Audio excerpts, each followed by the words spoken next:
Donc, bah, Pat, toi, tu es donc, si je me souviens bien, tu es le chanteur et le bassiste du groupe. C'est ça. Écoute, ma première question que j'ai envie de te poser, c'est par rapport à tout ce qui s'est passé, bien évidemment. Vous avez quand même eu la chance de pouvoir jouer. J'ai vu que vous aviez donné un concert en octobre 2020. Oui, Euh, c'était c'était le vendredi 23, donc si je me souviens bien, donc à l'Alterax Musique. c'est ça. Est-ce que c'était votre premier concert et comment ça s'est passé? Quels souvenirs tu en gardes? Retour sur scène après presque un an et demi, voire non, même un peu plus de un an et demi. Quels Ouais. souvenirs tu en gardes? Bah, très bon souvenir. En plus, c'était pour la bonne cause parce que c'était un concert qui était caritatif. Donc, Ouais. du coup, ça a été assez sympa et c'était surtout avant le couvre-feu. C'était le dernier concert avant le couvre-feu. Ah, c'était avant le couvre-feu, donc le Ça a été deuxième après, couvre-feu en fait. ça a été après le confinement et juste avant le couvre-feu, ouais. Ils nous avaient tendu Voilà. un couvre-feu. Voilà. J'ai l'impression que ça fait Oui, oui, 3 je ans, me souviens. 3-4 ans, et qu'on en est au 75e confinement, mais pas loin. Ouais, c'était pas mal. Ouais. Je sais pas si c'est fini. Donc, est-ce que vous avez joué des nouveaux titres? Bon, il y a l'EP qui est sorti. Est-ce qu'à l'époque vous jouez aussi des nouveaux titres ou est-ce que ils étaient pas prêts? On a joué Get Dirty, oui, en nouveau titre à ce moment-là. Le titre éponyme de l'album, du moins de l'EP, Ouais, qu'on présente ici. on voit bien. Get Et Dirty, c'est le volume 1.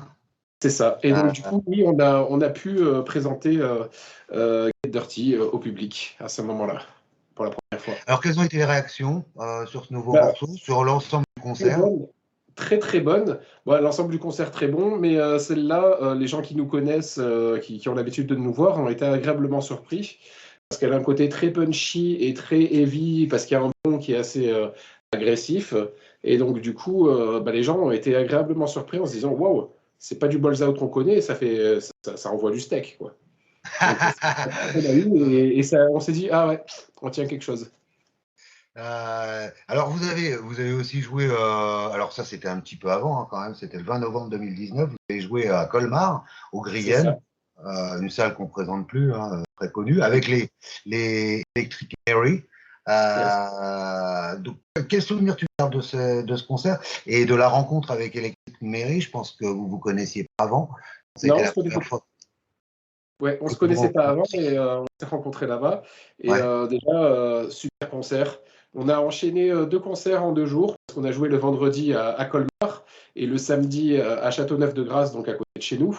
ouais. Donc on a commencé, on va dire, les festivités dans l'avion. Moi, personnellement, à 10 heures du mat, on a commencé un peu à picoler dans l'avion, un peu beaucoup même. Et donc, du coup, ça a été un week-end assez arrosé et très rock'n'roll, en fait. Ouais. Euh, j'ai dû dormir 20 minutes dans tout le week-end et j'étais saoulé le lundi après-midi, quoi. Euh, C'était assez cool et Ouais. c'était très rock'n'roll. Et puis voilà, la rencontre avec Electric Marie, elle s'est faite vraiment quand on arrive au catering. Et ouais, on bouffait tous ensemble. Et pour la petite anecdote, je balance un row monumental au milieu du repas. Tout le monde s'arrête, me regarde et je leur dis en anglais, désolé, je peux faire mieux. Et là, voilà. Là, ça a scellé l'amitié avec Rusty tout de suite, quoi. On a vraiment bien accroché à partir de ce moment-là. Et concert mémorable parce que ça a été un super bon concert. Pour moi, il fait partie de mon top 5 des concerts du groupe. Et Ouais. le public réactif, la salle géniale, l'organisation du tonnerre, le catering comme je l'ai jamais vu. On avait à bouffer, mais il y avait 150 choses différentes à bouffer. Il y avait à boire. On arrive dans les coulisses, des vraies loges. Pour une fois, ça fait plaisir. Avec des douches, voilà, t'arrives, t'as la bouteille de whisky, la bouteille de vodka, on était en Alsace, donc ben, t'as les bretzels, t'as le tout, et ça, c'est génial. Ça c'est fantastique d'avoir un accueil comme ça. Il y a qu'au Grillen, vraiment, où on a été autant chouchouté. Donc Ouais. ça fait plaisir et il faut le signaler. Et le son était génial. Ça, c'est plaisant aussi quand tu arrives dans un lieu où tu ne connais pas l'ingé son, tu n'as pas ton ingé son à toi. Le son, mais parfait. Et c'est assez rare. C'est des gens vraiment passionnés derrière là-dessus qui bossent avec toi. Là, tu dis bien que tu es bien reçu. Et donc, toute cette soirée a été parfaite. Aucune fausse note. Et du coup, ça a été un grand moment pour moi et surtout la rencontre avec Rusty, quoi. Ouais, C'est c'est une ça. amitié qui Tu va me disais, avec. sont parfaits, vous êtes bien traités. Vous étiez en première partie, il faut le signaler. Donc, c'est des choses qui sont rares pour une première partie, Très rare. d'être aussi bien traité. Très rare, oui, oui, oui. Franchement, on en a fait quelques-unes des premières parties. Ne serait-ce déjà que par l'accueil du groupe, il a été parfait. Voilà, il a été très chaleureux. Ça a été le cas de tous les artistes avec qui on a partagé une scène, on va dire. Pour la petite anecdote, on a ouvert pour Clutch fin 2018 et on a eu à peine un bonjour de la part du groupe de Clutch. Donc du coup, ouais, c'est pas la même. Alors que voilà, c'est des gens comme tout le monde, hein, donc je sais Oui, pas. ouais, ouais. C'est, donc Oui, ouais, non, c'est partout pareil. T'es pas accueilli partout de la même façon, quoi. ouais, tu me parlais C'est- du concert du 30 novembre, ça c'était avec Paul Jean, un groupe de reprise de Kiss. oui, Euh, je suppose que pour vous, ça a été un moment sympathique aussi. Je sais que vous êtes tous fans de Kiss, enfin beaucoup sont fans de Kiss. c'est ça, ouais. Ouais. Et, Ouais, tu me disais l'esprit rock'n'roll. Tu me disais, bon, tu me racontais les anecdotes. C'est un peu ça l'esprit finalement du groupe. Balls Out, c'est rock'n'roll, quoi. c'est ça. On Dans se prend tous pas les au sens sérieux, du on se terme. prend pas. Exactement, on se prend pas au sérieux. On est nous. On est vraiment sur scène comme on est dans la vie. On est quatre scandaleux. On est des sales gosses. On est ensemble, on est des sales gosses, vraiment. On fait les blagues les plus horribles, les plus abjectes des fois. On est dégueulasse, on est insortable des fois, mais voilà, c'est nous. C'est nous. Ouais. On est les garçons crades, bah, c'est nous. C'est ça, voilà. On a un humour crade, on fait du hard.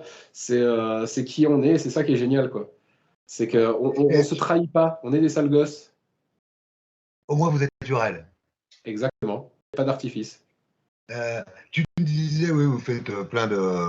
Enfin, bon, voilà la vie rock'n'roll sur les dates, toutes les dates que vous pouvez faire, et puis je suppose aussi ailleurs.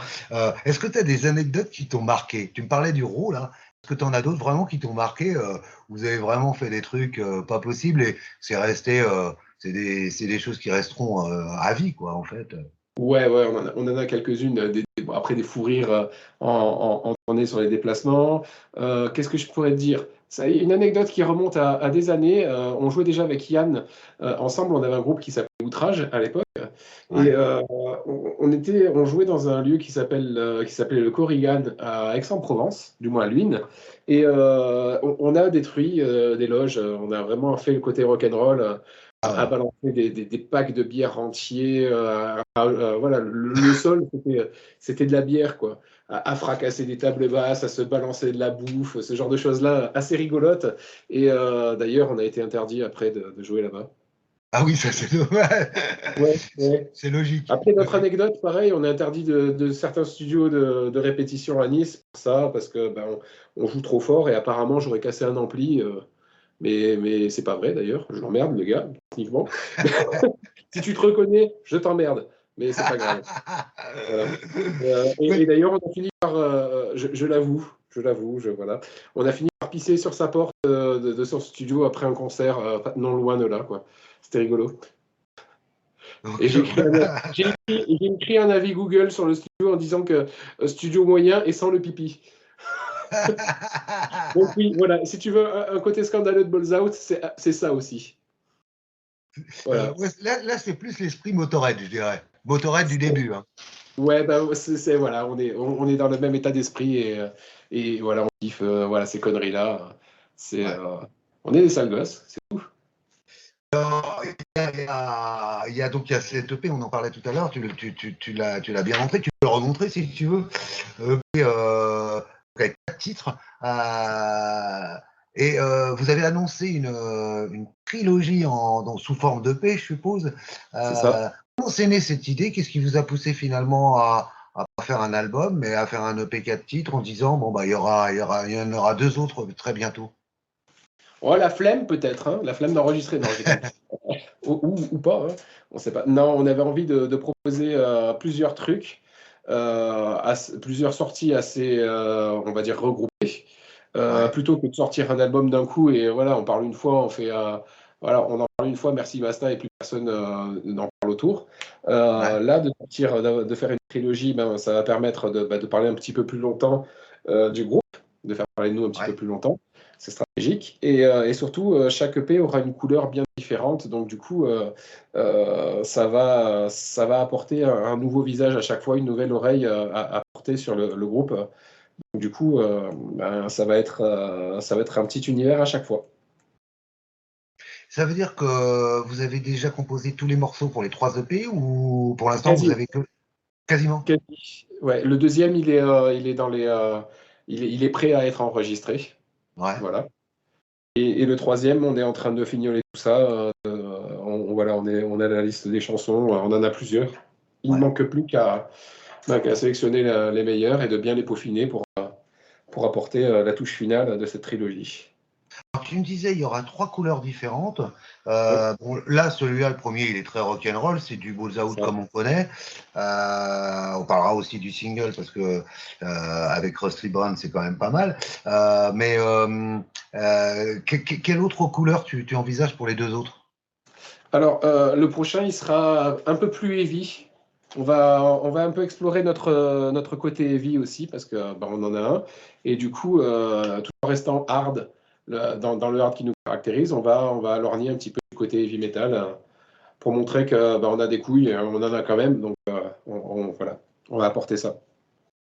Ouais, avec un nom pareil, ça serait dommage que vous en ayez Ouais. pas quand même. Oui, au niveau de l'enregistrement de cette EP, est-ce que ça s'est passé au Snack Up Studio, je crois, C'est ça. en mars 2021, donc c'est mars de cette année, quoi, c'est tout Ouais. récent. Vous avez pu travailler comme vous voulez, vous avez travaillé tous ensemble en studio, ou comment s'est On passé l'enregistrement? On a fait plusieurs sessions. Donc on commence toujours par la batterie, après on a fait session basse et après session guitare et à la fin on a fait le chant et Ouais. les backing vocals.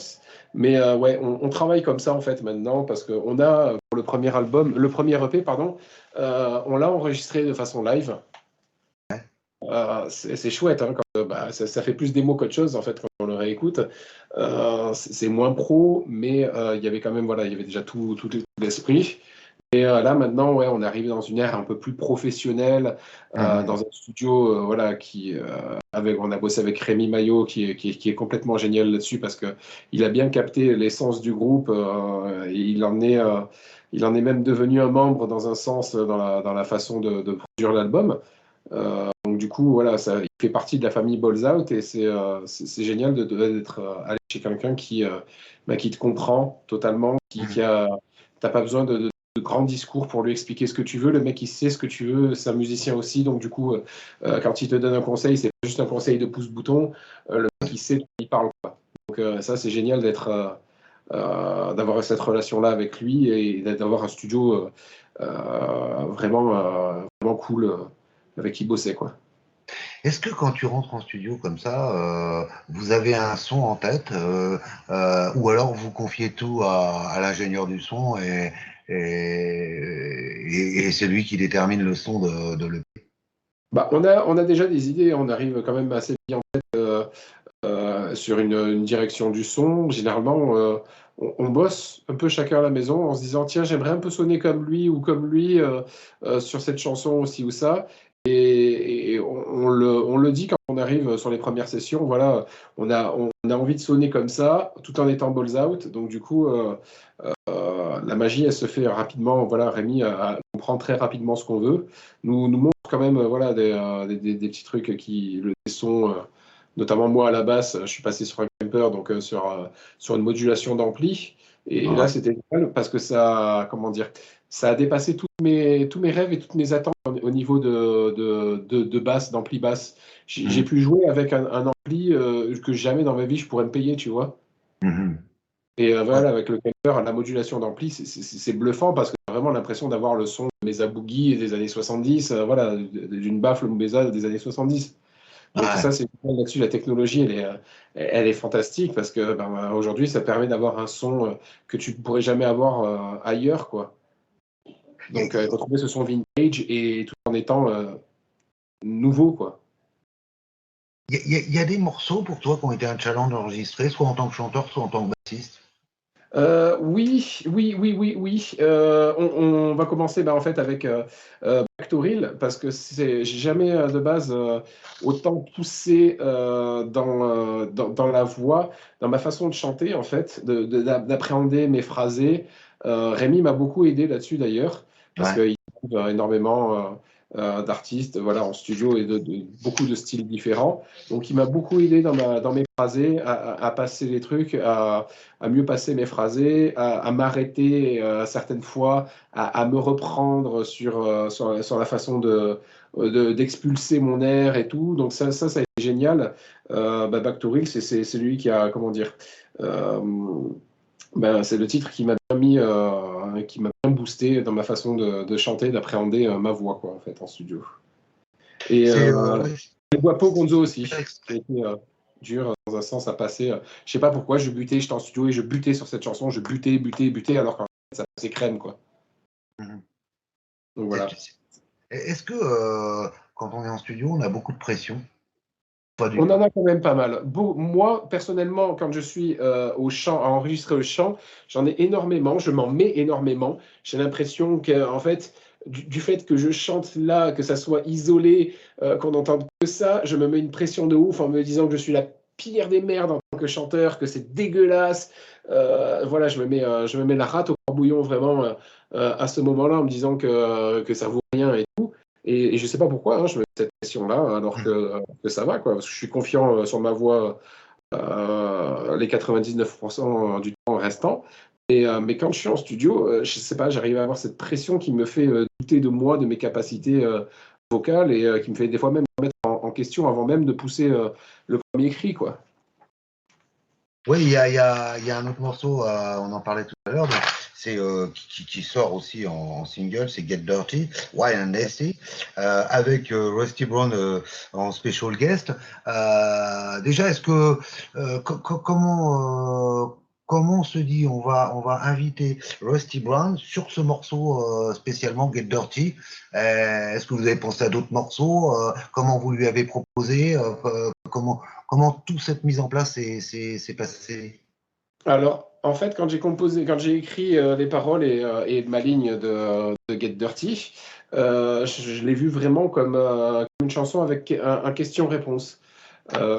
J'avais une idée de guest et j'avais une idée bien précise de guest sur cette chanson-là et je l'ai proposé tout de suite à Rusty. Dès que j'avais ma ligne finie, j'ai envoyé un petit message à Rusty un jeudi soir et bam, il a répondu mais oui, mais dans la foulée quoi. Ouais, On est connecté en même temps à l'autre bout du monde. Et il m'a dit oui, vraiment dans la foulée. Et puis j'ai envoyé des premières démos enregistrées sur mon téléphone pourri en lui disant voilà, l'idée générale, ça va être ça. Je vais commencer genre les deux premières phrases, tu feras les deux autres. Est-ce que ça te dit? Et après, on se rejoint sur le refrain. Et il a dit oui tout de suite. Bon, il y a eu le confinement en Australie qui a été assez strict on va dire. Et il a pu rentrer en studio, il l'a fait dès qu'il a pu rentrer en studio pour le faire. Il nous a envoyé ça et dès que ça a été prêt, on a envoyé nous le reste à Rémi au studio qui a bien collé ça et qui a vraiment réussi à mettre à côté deux voix qui sont à deux bouts du monde différents, quoi. ouais, ce qui est quand même, ouais, ils sont australiens, hein, c'est vraiment l'autre côté de la planète. Mais je suppose que un de ces quatre, vous allez vous retrouver tous sur scène et que là, il va se passer des choses, quoi. Ouais. Déjà, ouais. C'est prévu qu'il retourne en Europe et en France et qu'on se fasse de la petite date en commun. Donc, c'est déjà prévu depuis un petit moment, ça.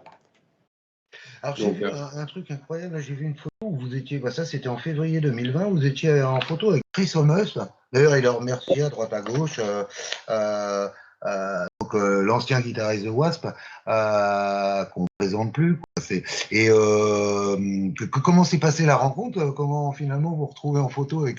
Je sais qu'il vit dans la région, Oui, mais il vit au Canet, donc pas très loin de Cannes, à quelques minutes de chez nous. Et c'est devenu un ami, en fait, depuis un petit moment. Et puis, ouais, c'est vrai que on se croise de temps en temps, de base. Et on a pris le temps de se croiser en février 2020.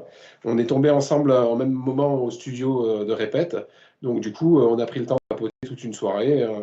Et de se dire, bah, tiens, il faudrait qu'on se voie un peu plus.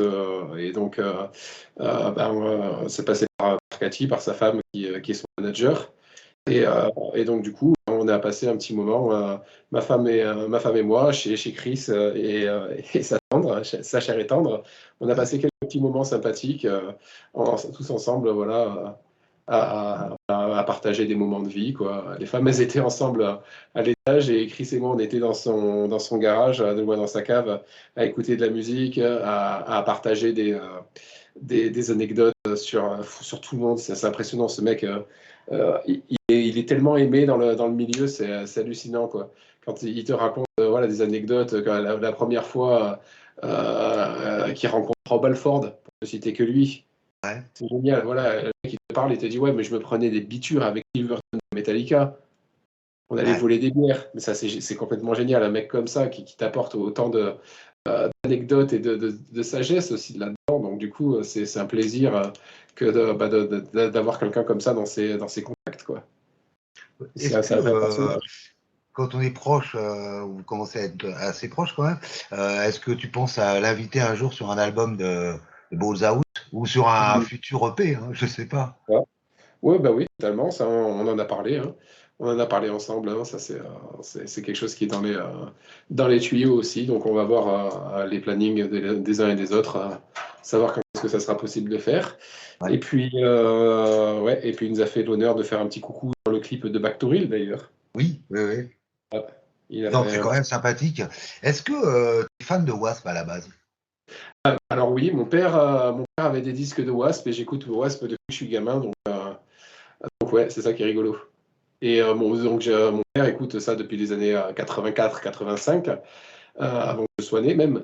Et je lui ai présenté le jour du tournage du clip, je lui ai présenté Chris, quoi. Et mon père m'a remercié, et me remercie encore dans un sens à chaque fois en me disant que grâce à la musique, et ça c'est possible, alors que c'est quelque chose qu'il n'aurait jamais pensé possible et inimaginable un jour, et surtout dans les années 80, quoi. Mhm. C'est magique. C'est ça qui est magique Ouais, avec la musique. c'est vrai qu'en 83, 84, 85, ils étaient vraiment énormes, ils étaient au top. Ouais. Ils ont même joué à Bercy, si je me souviens bien, en première partie de Maiden. Maiden, c'est Par... Power Slave. Ouais, c'est ça. Ouais. Euh, sur les quatre titres, là, est-ce qu'il y a des thèmes particuliers que tu abordes? Est-ce que c'est toujours dans le même esprit ou... Toujours. Toujours dans le même esprit, sexe, drogue et rock'n'roll, quoi. On change pas D'accord. une équipe qui gagne, hein, voilà, autant sur El Guapo Gonzo, c'est une déclaration d'amour dans un sens au rock'n'roll traditionnel. Ouais. Euh, c'est ouais, avec un petit clin d'œil dedans. J'aime bien mettre des clins d'œil dans mes chansons, des petits rappels à d'autres de nos chansons à nous, à des chansons connues plus ou moins. Donc du coup, voilà, dans celle-là, il y a pas mal de petits clins d'œil, dont un clin d'œil à Kiss d'ailleurs, Oui. euh, en citant Lick It Up, voilà, Mais dedans. c'est pas la première fois que vous faites un clin d'œil à Kiss, si je me souviens bien, il y a un des morceaux du du premier album, Ouais, où vous aviez aussi fait un petit clin d'œil à voilà. Kiss. C'est ça, j'ai fait plusieurs petits clins d'œil. Il y a Kiss, dans le premier album, il y en a même il y a une référence à téléphone, Ouais. avec son rayon. Donc du coup, ouais, j'aime bien m'amuser dans mes textes à mettre des petits clins d'œil, des petits rappels à des choses que j'aime, en fait. Je m'amuse, c'est mon petit truc à moi, quoi. Je vois que tu as le livre de Rob Alford juste derrière toi, Confession. Bien, ouais, Euh, Ça aussi, c'est un artiste important pour toi, Judas Priest, Rob Alford. ouais, totalement. Totalement, parce que déjà, sur son histoire personnelle, c'est un mec qui a toujours assumé son homosexualité, Mhm. qui a eu les couilles, en fait. Il a une paire de couilles énorme, ce mec-là, d'avoir, dans un milieu, dans les années 80, très macho, très, voilà, d'avoir Ouais. d'avoir porté ses convictions et qui il est devant le monde. C'est le premier à avoir révélé en plus son homosexualité dans tout le milieu. Ouais. C'est le premier, le mec. Et franchement, il en faut des couilles pour ça. Et Judas Priest, oui, ça fait partie des groupes incontournables, au même titre que Maiden, Motorhead, Metallica, voilà, et que Black Sabbath. Pour moi, c'est une famille, c'est une seule et même famille, tout ça. Et oui, c'est un grand-père, voilà, ce mec-là, c'est un grand-père dans la musique. Au même titre que Lemmy, au même titre que Ozzy, voilà, tu vois, c'est des gens qui ont bercé ma vie et que c'est des figures de grands-parents que j'ai eu plus que voilà, plus qu'autre chose, quoi. J'avais des posters gamins, voilà, c'est ça qu'il y avait dans ma chambre, quoi. Donc c'est des mecs avec qui j'ai grandi. Est-ce que ça vous arrive de faire des reprises sur scène? On est nul en reprise, sincèrement. On n'a pas envie de massacrer, en fait. On n'a pas envie de massacrer les œuvres et de se faire huer, lyncher là-dessus. On en a eu fait quelques-unes, hein, à un moment dans le groupe. Au début, surtout, on faisait un medley Led Zeppelin, généralement. On partait sur du Led Zepp, sur du Black Sabbath. Donc, du coup, oui, on l'a fait quelque temps.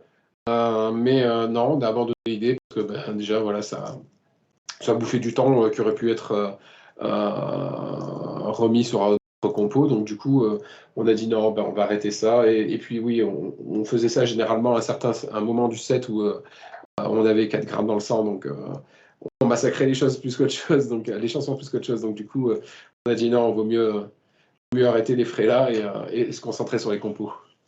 J'ai vu que vous aviez signé avec un label qui s'appelle Rock City Music Label, qui est digital, hein, si j'ai bien compris. C'est ça.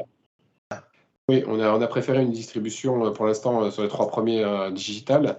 Et à la fin de la trilogie, on sortira, quelques temps après, on sortira un coffret, peut-être coffret vinyle, avec le tout et d'autres petites surprises dedans. Donc du coup, on va essayer de faire quelque chose de bien sympathique et de physique à ce moment-là. Tu veux dire que le volume 1 que j'ai dans les mains, Get Dirty, qui lui est physique, c'est juste pour la promotion, il n'y a pas de distribution, pas de vente. C'est que pour la presse. Voilà, on a envoyé à Roger de Replica un certain nombre de CD pour qu'il l'envoie aux chroniqueurs, aux journalistes. Voilà, c'est tout. À chaque sortie, on fait ça. Donc, les journalistes qui ont la galette, c'est collector. D'accord, donc on va le garder bien Vous précieusement. pouvez la revendre d'ici à les 6 ans sur eBay. Vous allez faire des couilles en or, mieux que le Bitcoin, les gars. À cette époque-là, dans 6 ans, vous serez à Bercy aussi, c'est pour ça. Pourquoi pas, on espère. On espère, c'est jamais mort. Regarde, on a réussi à faire l'Élysée-Montmartre, donc et sold out. Donc ça veut dire que c'est possible. Et on avait un an vraiment de scène derrière nous à ce moment-là. Mais Vulcain l'a fait, hein. Vulcain l'a fait sur plusieurs soirs d'ailleurs. Hein. Je crois que c'était en première partie de Maiden ou quelque chose comme ça. C'est ça. Donc, ils l'ont fait, quoi. C'est possible, oui, tout est possible. Hein. Quand on a la volonté de le faire et qu'on baisse jamais les bras, tout devient possible. J'ai vu un truc complètement dingue. Vous aviez tourné avec Adam Bomb. Donc le guitariste américain, le New-Yorkais, grand fan de Kiss lui aussi d'ailleurs. Il a failli les rejoindre. Comment ? Il a failli les rejoindre à un moment. Hein. Ouais. Il a été question, il a fait une ou deux auditions avec eux, mais c'est rigolo quoi de se dire ce mec, voilà, il a failli être membre de Kiss quoi. Il a été remplaçant aussi pendant un petit moment chez les Guns N' Roses. Voilà, il a gravité autour de pas mal de monde quoi. Et on est fan, c'est un personnage Adam Bomb, c'est un vrai personnage avec son petit chien que j'ai failli tuer d'ailleurs, pardon. Pardon, Pip. Voilà, j'ai failli tuer, mais bon, c'est pas grave. Ça, c'est anecdotique. Et oui, il a une chanson qu'on adore, c'est Je t'aime bébé. Elle est merveilleuse. D'ailleurs, c'est ma sonnerie de téléphone. Donc, on aime bien Adam Bomb. C'est rigolo. Ça a été cool de partager une scène avec. C'était assez sympa. Une soirée assez bizarre et trop alcoolisée. Je crois que ça a été le concert où on était le pire sur scène. Ouais, j'ai descendu une bouteille de vodka, moi tout seul sur scène, je crois. Ah d'accord, ouais. Oui, c'était beau. On arrive quand même à jouer dans ces cas-là ? Ouais, bah alors, c'est ce que on en parlait avec les gars il y a pas longtemps. C'est fou, hein, il y a un fusible de la mémoire là-dedans, sur les chansons et sur la basse et sur les paroles. J'ai jamais foiré le truc, j'ai jamais loupé ou je me suis jamais pas souvenu des paroles, en étant mais bourré, mais complètement bourré de chez bourré. Il y a un fusible, il y a un truc de sécurité là-dedans qui doit faire que il y a alcool et chansons basses qui ça marche très bien. Donc c'est rigolo. Est-ce que dans les futurs textes, tu as envie de parler, tu me disais, bon, c'est l'esprit rock'n'roll, mais de parler, de sortir un peu de cet esprit-là et d'aborder d'autres sujets ou pas du tout? Oui, oui, oui, oui, oui. C'est pas, je vais pas rester ma vie à écrire des chansons de cul, hein. Il y a aussi les nichons, quand même. Il y a aussi les nichons, faut pas l'oublier. Non, mais non, sincèrement, oui, oui, oui. On a commencé sur certaines chansons qui seront sur le troisième, sûrement, des textes un peu plus mélancoliques, qui parlent pas de cul, qui parlent pas voilà, de ce côté-là, sex, drogue et rock'n'roll, mais qui abordent, ouais, qui abordent des morceaux de vie, on va dire. J'ai envie de te demander pour terminer, quel est le souvenir le plus marquant que tu aies vécu avec le groupe? Que ce soit marrant, que ce soit triste, que ce soit... Alors, j'en ai deux qui sont liés à dans les mêmes 24 heures, en fait. Ouais. Le premier, c'est d'avoir fait le off du Hellfest en 2018 et d'avoir été rejoint sur scène par un nono de Trust Ouais. qui fait partie, moi, de ma culture musicale depuis gamin, voilà, in utero même, j'ai envie de dire. Et de voir ce mec-là monter sur scène et jouer ta chanson à toi, ça fait quelque chose. Parce que ouais, c'est le mec quand même voilà, qui a composé le riff d'Antisocial, voilà, qui est quand même voilà, un hymne, c'est le Smoke on the Water français, quoi. Tu te dis, ce mec-là, voilà, il fait partie d'une légende, c'est Trust, voilà, c'est une légende. Et ce mec-là vient sur scène, toi, tu es en train de jouer ta chanson, très comme ça, tranquille, et ce mec-là vient et joue ta chanson. Alors là, c'est énormissime, je me suis revu, je jouais tranquille, je l'ai vu, et j'essayais de me concentrer, et je me concentrais, je fermais les yeux, je jouais, et je me suis revu gamin, avec le casque sur les oreilles, à écouter les vinyles de mon père de Trust. Et là, je me suis dit, mec, regarde, c'est 25 ans après, tu joues avec lui. Lui, il joue tes chansons à toi. Et là, ça a été un moment hors du temps, et je me suis dit, waouh, il s'est passé quelque chose là. Musicalement, ce jour-là, il s'est passé quelque chose. Je me suis dit, putain, waouh. On a fait des reprises à ce moment-là avec lui. On a fait un Wall Lotta Love de Led Zeppelin. Ma voix, je l'ai poussée sur une partie de la chanson quand Robert Plant il fait le Way Down Inside. J'ai été porté par les dieux du rock à ce moment-là. J'ai poussé un cri, j'ai eu un coffre qui n'a pas arrêté de s'étendre. L'air, il passait, mais j'avais vraiment une colonne d'air qui venait d'en haut, qui repartait je ne sais où. Et j'ai été porté par les dieux du rock ce moment-là, et grâce à Nono, voilà, sa présence et le tout. Et vraiment, ça a été un moment magique. Ouais. Ça a été le moment le plus magique dans ma vie de musicien.